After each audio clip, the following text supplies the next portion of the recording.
Adesh, Adis. Guruji, Adis. Yogi Raj. Thank you. So today we're back on our 8th video as this project we're doing, The Art of Dying, trying to unpack the Gorakh Sabadi. And so today we're looking at verse 26, the sweetness of spiritual death, as well as verse 91 from the Gorakh Bani. Yes. So if you want to sing those. Yeah. Okay, I try to thank you very much, Heather, and surely I would first like to sing it my way, because this sabdis have been, sung by mostly in India by the Bauls, right? The community, the Baul singers of the India, they're very famous also, and they have their own ragas. And mostly nowadays, they are mostly based on Rabindra Sangeet from Santiniketan, right? In Bengal. Yes, so they have their ragas and, all that classical thing and so on. But I'm just trying to sing it in a very normal way, right? Even having a little bit of modern touch of music with a guitar, right? So I'm trying my best to... Sounds like you. A little bit of modern and ancient roots. Very much. Okay, well, you want to join in the chorus? Sit, come on, Mai, go sit. Sit down. Yes, good girl.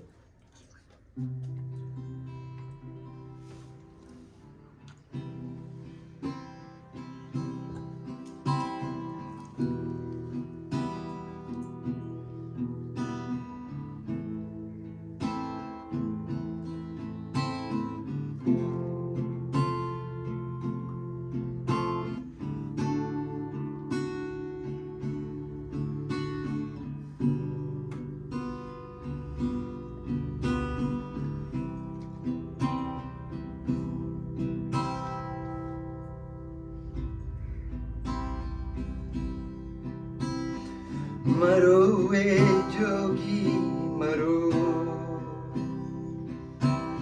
maran hai meetha, jees marani maro, jees marani gorakh Bani deetha.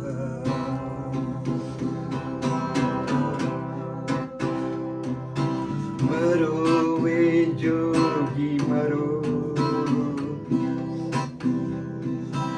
maran hai meetha,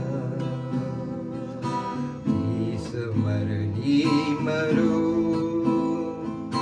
jees marani gorakh mari deetha. Mariba re Mariba, Mariba hai meetha, Tihini marani maro, Tihini marani gorakh mari deetha. Die, oh yogi, die. Death is sweet, but die that death with Gorakha and saw the truth with Gorakha and saw the truth with Gorakha and saw the truth. Thank you. Thank you. So this sloka 26 is about dying while living. So what is it exactly that is dying? Yeah. Die, O yogi, die. That's an interesting question there, right? So here, die, O yogi, die. That's the first line we're dealing with here. That's maro, O yogi, maro.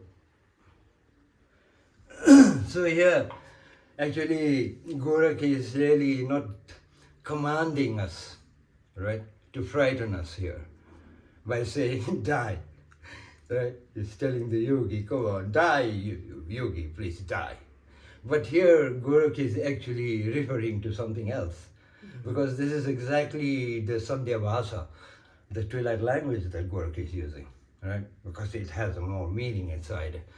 So die, O yogi, die, that is Gorakh is exactly saying, actually, not the physical death, right? He's not asking you to go and kill yourself. He's not asking that. It's not physical death at all. That's what the surface meaning maybe. But when we go deeper in, then it simply means that you got to die to the self-created, self-constructed ego, all right?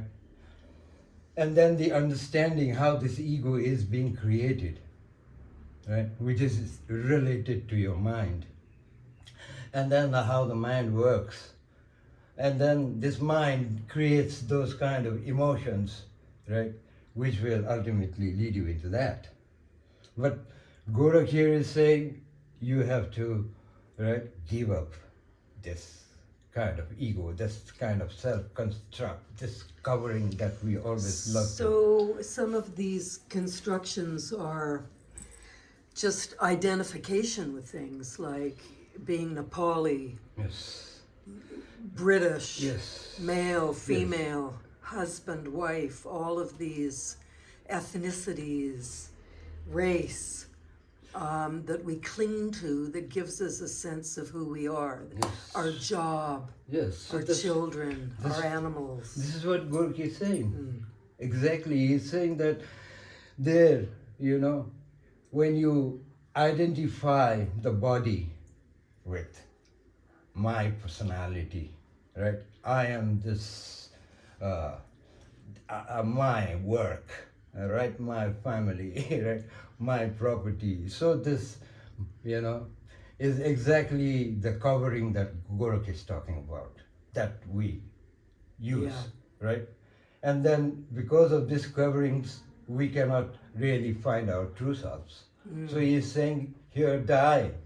Right, this Yes. is what needs to die. Yeah, this coverings has to go, this ego has to vanish, those emotion has to be controlled, right? The mind has to be watched. I mean, it's quite challenging in the age of social media, Yes. where everybody seems to be a narcissist and have to be in front of the camera, Yes. talking about and identifying with their opinions about a certain issue, right? No wonder there's so much suffering today. Because of this attachment, Yeah. right?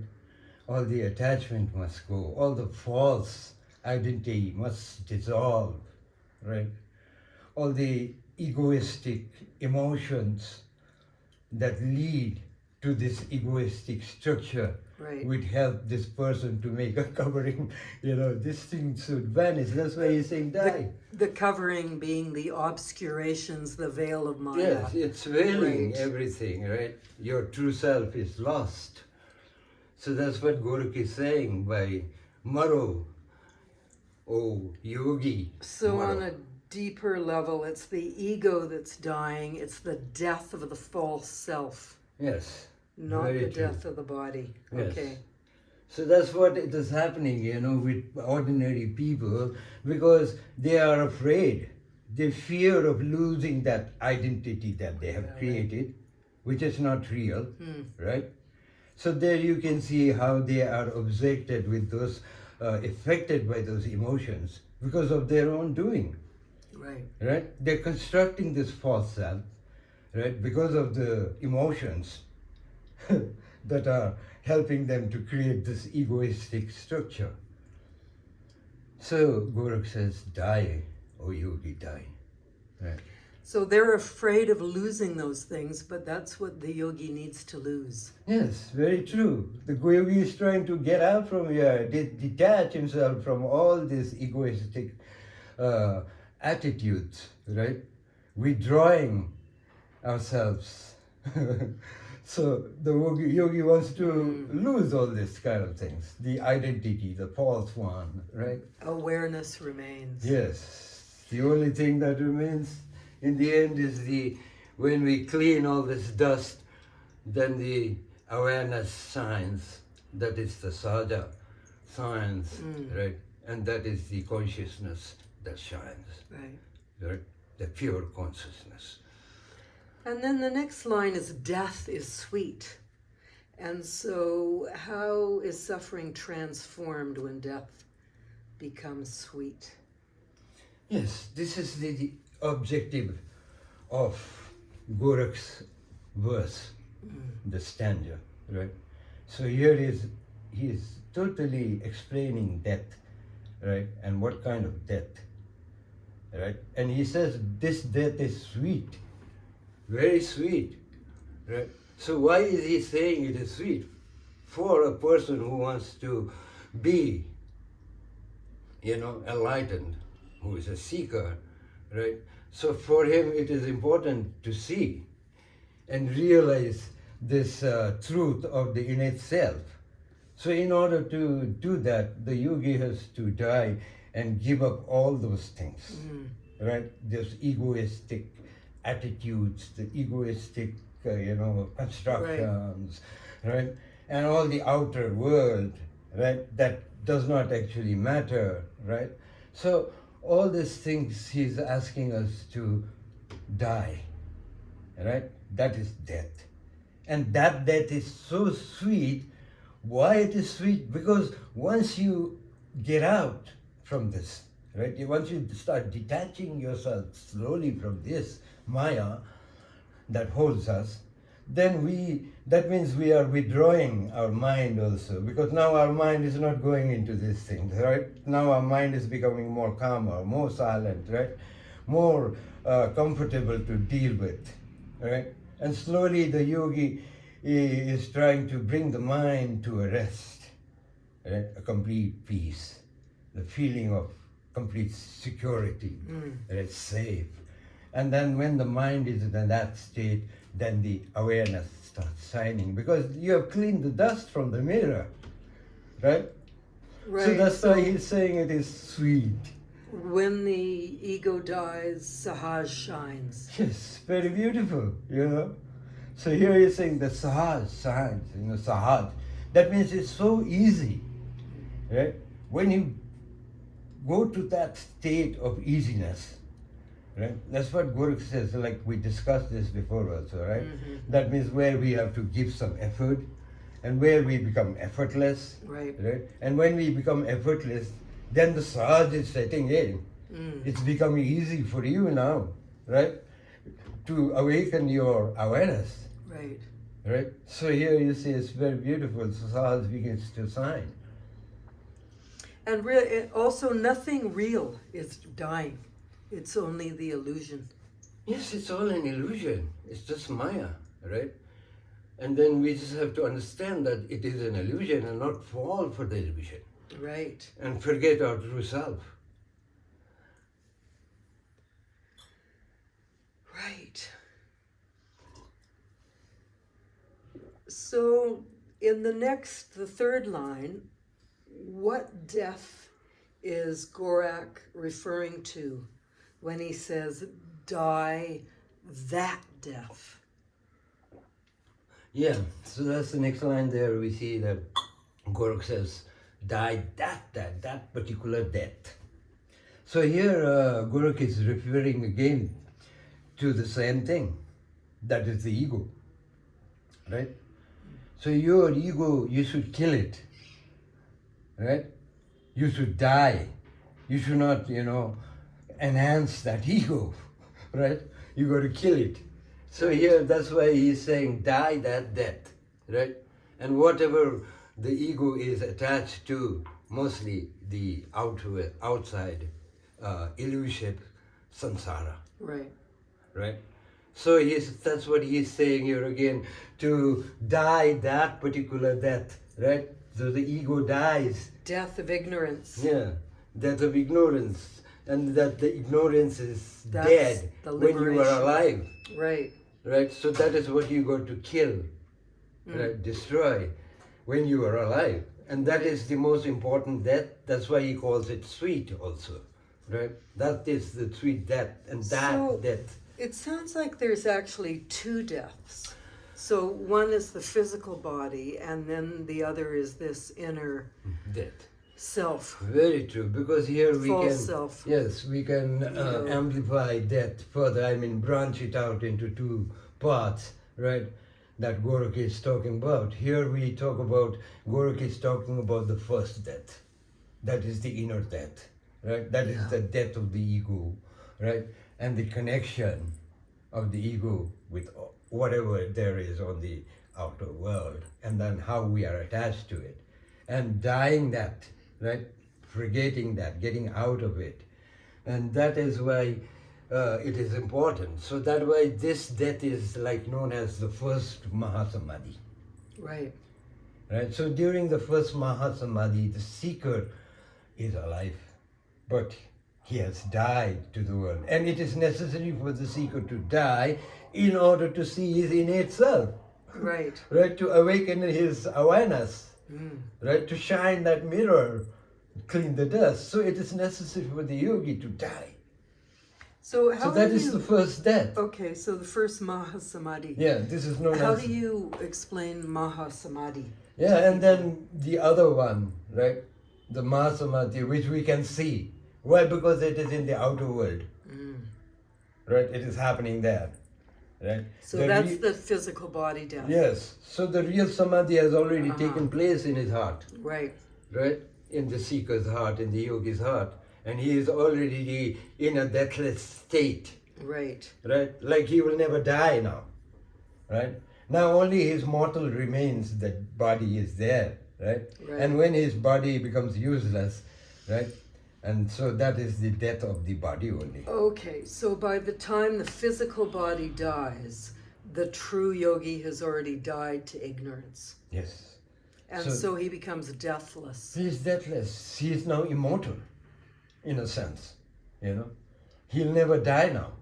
Because he has already died that particular death which Gorakh has died himself. Yeah, And he said, Gorakh says that he saw that, right? right. Such a beautiful, expression there he comes up with. So, when we look at the 8 limbs of yoga, Yes. Ashtanga or Yes. Patanjali's Yes. 8 limbs, this Pratyahara, Yes. that comes after It is- pranayam and in between dhyan and Yes. pranayam. It's a path. This is the turning of the mind inwards, Yes. Very away much. from the sense objects in the Objects. external world. So I guess as like yoga for Gorakhnath, this Yes. is the main Yes, it is technique the link there. to attain sahaj. This is why Gorakhnath emphasized on Hatha Yoga, right? And then the yoga has different paths. And one, like you said, Pratyahara, right? And Pratyahara is very much related to Sahaja, Because without Pratyahara, you cannot have Sahaja, right? You may be an expert in doing asanas and mudras, right? Doing all this. But until and unless you have Pratyahara, then there is no use, because you will lose your way, right? So here it is so much attached with this wisdom, right? Detaching yourself, right? And pranayam kind of naturally leads into a state of Yes, it's a tool. pratyahara, doesn't it? Right. And Right. once you start detaching yourself, then you start really seeing your real self. That means now you are cleaning the mirror. Right. The mirror is already there, right? Dust from the mind. Yes. So the reflection that you can see your real self. Right? So Pratyahara is so much related with this practice Yeah. today also, And in the Bawal community, Pratyahara is their main practice, going inward. Right. Through meditation? Yes. And then ultimately Yes, everything. and these bowls, do. their meditation is, totally immersing themselves in singing the bhasa, the Sandhya bhasa in Sandhya bhasa of Gorakh Banis and many other Banis of other saints. And they're super bhaktis. Because they are not going outside. Yeah. These people, like most of the religious people I've seen in India, they are mostly outward, but the bowls I see like they are totally different, they're not going outside, they're going inside. They're not doing rituals. Nothing. They don't have a deity. Right. Yeah. There's no particular deity like they are worshipping or doing. They are worshipping the innate nature, right. The real self. They're trying to find that, and they're finding it through their music because the music is so beautiful. Okay. The Sandhya Bhasa, the verses of Gorakhnath, the verses of the great yogi, the Vajrayana yogi, right, who created and wrote the Charyapada, the songs, right? So all these beautiful things, these people are really accepting it in India, and this is what I've seen. The most bhakti people I saw were the Baals. Yeah. Very much. Yeah. The real thing.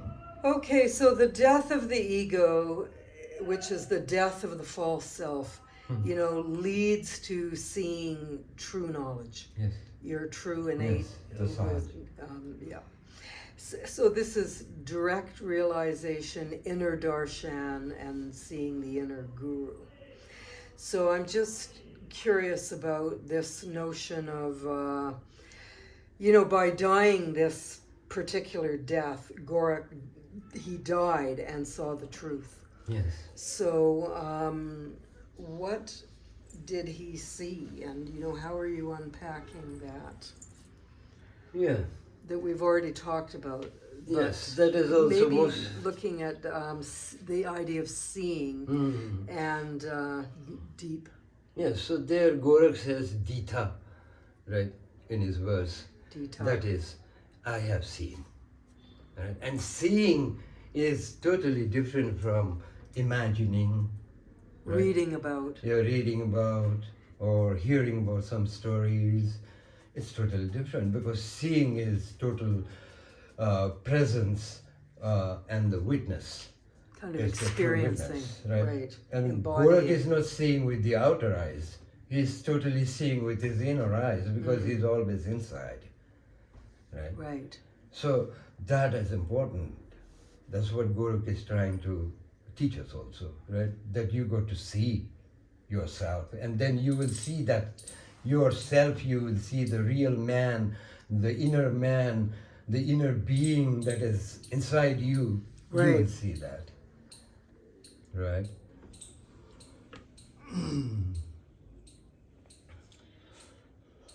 Right, so this was like direct vision of his true self. Yes. Direct realization. Realization. The act of darshan. Yes, the darshan, like he had seen his own self. That means he saw his own conscious self. Innate nature, right? That natural nature. True and knowledge. How did he see it? By being absolutely calm. Yeah. Right? So that's what Gorakh speaks of. Right? That's why he is emphasizing that he had seen it. Okay, so by dying to the external world, the yogi awakens into the reality of the spiritual world. Yes. Inwards. Very true. Yes. Okay. And then I just want to talk about the whole Mahasamadhi. Samadhi, yes. And especially, in the context with Gorakhnath and the Nath tradition. So there's a common belief among yogis that they don't actually die, that they rest in ecstasy of meditative absorption in their tombs, and those tombs are called samadhis. But also there's a second meaning, like again, Vyasa, deeper meaning of samadhi referring to the yogi's shrine after his body is expired, whereas it also denotes the the yogi's physical death. Yes. That is interesting also, because here we need to understand, like I already talked about the first Mahasamadhi, right? That is the death of the ego, right? And seeing your own self. Now, that is when he is alive, the yogi or the seeker is alive, right? And then ultimately his body wears out, tires out, and dies, right? And that is the second Samadhi, which is like you can see it. It's outside, right? It is performed, a ritual. Yeah. That's just a ritual to honor this yogi, Sure. right? And to say that he had already died Yeah. before this death, right? To honor that he has become a siddha, that he has been an enlightened form, right? So to honor that, that's why he is seated. He is not laid across, right? He's seated in a asana, in a Padma asana, and then all his belongings are kept inside, and then a shrine is built over him like a temple, which denotes his samadhi, right? Yeah, so they're not cremated, they're like really seated in No, meditation. because the yogi's body is not regarded as a corpse, Yeah. right? Because the yogi is not died, like he is already. There's still a siddha. Yeah, he is immortal, right? Yeah. He will never die again, you see. So that's the reason, that symbolic, that part is the last samadhi, the second samadhi is symbolic to honor and represent his presence, right? So the yogi lives forever Right. in the samadhi. So that deathless state Yes, is really the yogi absorbed in samadhi, and the awareness is never interrupted. yes, he's very still because he has overcome all the illusions, right? He has withdrawn himself from the outside world totally, and he has seen his innate nature, right? So now he lives on forever, right? Only his body disintegrates and dies, but he is forever living. So that is what the samadhi represents Right. for the yogi. So the awareness is resting in the natural state of Yes. sahaj. Yes. Yes, because now he is already in the Sahaj. He has reached this Sahajyan, the ship of enlightenment, right? Which is on the other shore. So, And so the yogi is not thought to have gone somewhere. Rather, they were never born, never die, and they just remain as pure consciousness. exactly. That is, now he has realized his true self, Right. right? He's enlightened now. He's become a Buddha. He has received the Buddhahood. He's become Shiva, Right. you see. So that is what it is about this verse that Gorakh is putting in front of us in the Sandhya Vasa, right? To really understand the deeper meaning of this beautiful verse. So Gorakh says the body may cease, Yes. but the awakened state does not. Never. Because he's already awakened, he knows he's a conscious being, he's nothing else than that consciousness, right? Which means that the yogi has a direct relation and contact with the universal consciousness, right? That is the emptiness there, Kali, and then Shiva there as the consciousness. So these samadhis that we see, like in Pashupatinath Yes, places, yes.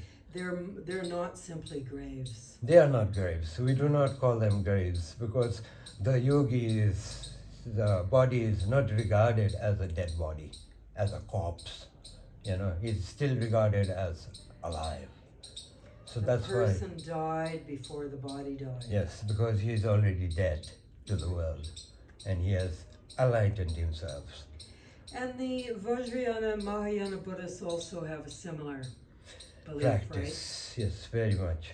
There you can see also how, like Buddhist yogis like Nagarjuna, right, and many other yogis right? of the Vajrayana, Chandrakirti. 84 Siddhas. So they all were in the Buddhist philosophy, you see, they all entered into the mandala of total reality, right? And that means the same thing. That is, they had seen their true self, right? And they had overcome the death. They also destroy their ego. Yes. Right. So they have seen their inner self. Yeah. Right? That's why they became realized beings. So they enter into this death, which is sometimes called tukdam. Yes, it is also in Tibetan traditions, it's known as that, right? That he has ultimately seen the reality and that he has become a realized yogi and that he is going to come back to express his kindness and compassion to the people. Right, to all benefit all sentient beings. Yes, to look after the sentient beings and to give them wisdom and to make them go. But these great yogis, right, when they're in this state of tukdam, they're in a deep meditative state, a samadhi. Yes, in a samadhi. And, you know, they appear to be alive, right? Like they don't decompose even up to weeks after. Yes, there has been death. many, yes. Because there has been a discovery of these kind of yogis, you know, whose bodies are still, even after 1,000 years, their body has not decomposed. Yeah. You see, because they knew what to use, right? They had the knowledge to preserve that body also. So it was preserved in this way. Maybe there are other factors like the environment, the temperature, right, in which the body was. So all these factors must have equally played a good role with how they were preserving themselves. So, yeah. Yeah, there is still, like in Thailand, there is still this tradition of, you know, covering the dead body slowly with gold. You see, painting it with gold every year, maybe every 6 months, like that. And then the yogi is actually inside, and then the gold forms a covering, you know. Right? So they have this tradition, because I've seen this from... mummification in gold. Yes, that's a tradition in Thailand. That's how they preserve the siddhas' bodies. So last question, Aghori practitioners, they often speak similarly, you know, of dying while alive. Yes, so very what much. does that mean for Yes, very much. you Because as an Aghori yogi? yes, the Aghori yogi also who has realized the sahaj, and he's looking for the sahaj, right? So he needs to clean himself too. He needs to get rid of all this egoistic structures and everything, and then his connection and attachment to the outward world, right? So he needs to also withdraw. So Aghoris usually use very disgusting ways to realize the truth, right? Living in shit, in your own shit and urine, living particularly in it, you know, shitting in that place and peeing in it and just sleeping there, right? Living there, eating his food, everything. So getting over the notions of what's pure and what's impure. Yes, the duality, you know, exactly. cleaning the duality thought, like saying this is good and this is bad, right? This is not good. This, like, to clean that kind of illusion, right? So that's why the Aghoris, they live mostly in the charnel grounds to practice this, right? To have control over their emotions, right? And to challenge, you know, fear, right? So in order to challenge fear, that's why they go to the extremes, so that they can ultimately control fear, right? So this is how they control their emotions. And people find it very disgusting, obviously, right? But actually it's their sadhana of how to get rid of their emotions and their ego, mostly to deter themselves from the ego, you know. So they practice all this kind of things, which looks very abusive for the normal people, right? But actually that is how they have been practicing from very ancient times. You also, I don't know if I should reveal this with your permission. I'll cut it if you don't want to talk about it. But you also had a sadhana for 2 years, right? Where essentially you ate human shit. Yes. I remember you talking about frying it, Yes. or baking it, Yes. like every possible way Yeah. of trying to A little consume drama. this. But In that. just also the But- notions of Yeah, the impure, aversion pure to collapsing. very true Yeah. aversion because No. of that, to get rid of these Yeah. things. Then I did practice this. Direct realization of non-duality. Yes, spontaneous. Yeah. Right, so that is why we practice these things. Like I myself have practiced these things, right? Myself too, to get rid of this kind of things, right? To have a understanding of Yeah. what the real self is, right? Yeah. And many other things, like right, playing around with dead bodies, right? Playing around with skulls and bones and all this kind of human That things. terrify people. Yes, it just terrifies people, but Yeah. it's their sadhana because they're trying to get So rid of their fear. Become fearless. Yes, and they're trying to, Right. have control over their own emotions. So these Yeah. are actually practices, right? It's not something like to be exposed to the ordinary people who really don't understand their world, Right. right? And there are a lot of myths of Aghoris, right?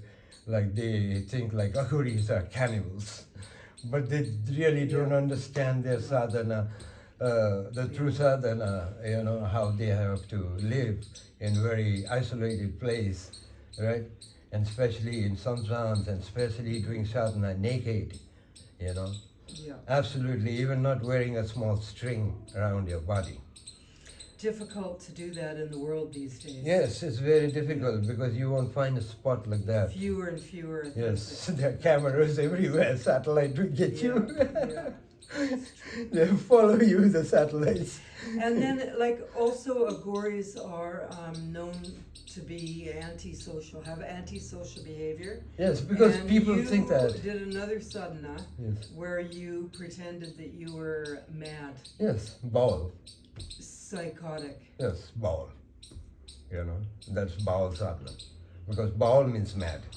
And the community there, I mean, like in the Bengal. Baal minstrels. Yes. Baal, Yeah, B-A-U-L. yeah. Not exactly like minstrel, but becoming a real madman. Right. Questioning deeper questions on the top and trying to understand how people deal with it, right? So this way, trying to really find out my own self, right? By projecting this kind of emotions around. And that was really very interesting for me because I was mixing around with the balls also, right? And learning to sing with them also. And it was really very interesting and very enlightening for me at this time because I understood a lot of things from this community too, So I learned to do these kind of things too.